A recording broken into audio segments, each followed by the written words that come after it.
erste Welle ist hier auf die Strecke gegangen. Nochmal zu eurer Orientierung hier am Ufer.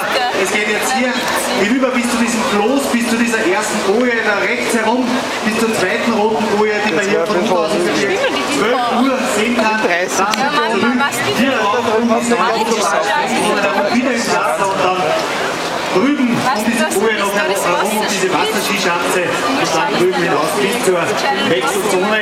Wird uns jetzt natürlich ein bisschen schwer, das Ganze mit zu kommentieren, mit zu moderieren, denn da sind viele Arme, aber sind natürlich am Anfang nicht so gut ist. Aus unserer Perspektive macht aber gar nichts.